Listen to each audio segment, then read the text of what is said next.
Ready to move in premium triplex villas at Bachapalli APR Projects. CM Jagan పై రాళ్ల దాడి political war కి తెరలేపింది. అధికార పార్టీ విపక్షాల మధ్య మాటల యుద్ధం కొనసాగుతోంది. తాజాగా జనసేన అధినేత పవన్ కళ్యాణ్ సీఎం జగన్ పై సంచలన వ్యాఖ్యలు చేశాడు. రాళ్ల దాడిని డ్రామాగా కొట్టిపారేశారు పవన్. తెనాలి అసెంబ్లీ అభ్యర్థి నాదెండ్ల మనోహర్, గుంటూరు ఎంపీ అభ్యర్థి పెమ్మసాని చంద్రశేఖర్లకు మద్దతుగా తెనాలిలో వారాహి విజయభేరి సభల్లో పాల్గొన్న జనసేనాని జగన్మోహన్ రెడ్డిపై పదునైన విమర్శలతో విరుచుకుపడ్డారు.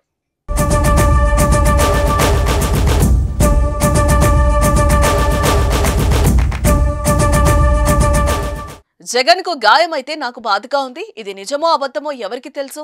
పులి కథ ఒకసారి చెప్తే బాగుంటుంది. ఎన్నికలు వచ్చినప్పుడల్లా చెబితే ఎవరూ నమ్మరు.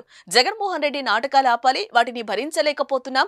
జగన్ పై రాయి పడింది అని, రాష్ట్రానికి గాయమైందని వైసీపీ నేతలు బాధపడుతున్నారు.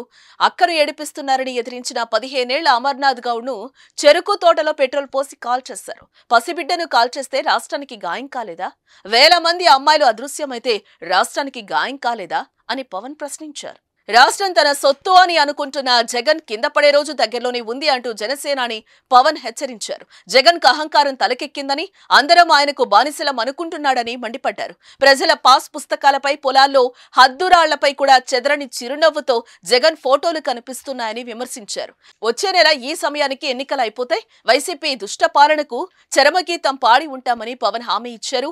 పేదలకు నిజంగా జగన్ న్యాయం చేస్తుంటే ఈ రోజు జనసేన, బీజేపీ, టీడీపీ కలిసొచ్చేవి కాదు అని అన్నారు. మరి పవన్ వ్యాఖ్యలపై వైసీపీ ఏ విధంగా కౌంటర్ ఇస్తుందో చూడాలి. మరి ఒకసారి నాన్న పులి కథలాగా ఒకసారి చెప్తే బాగుంటుంది.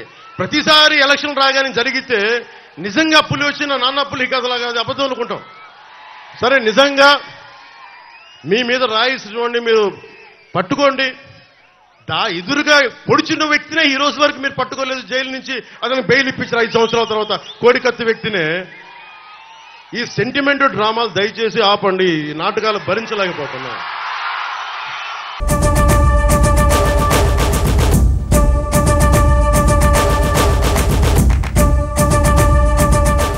సుమన్ టీవీలో మీ పర్సనల్ అండ్ బిజినెస్ ప్రమోషన్స్ కోసం కింది నెంబర్కి కాంటాక్ట్ చేయండి.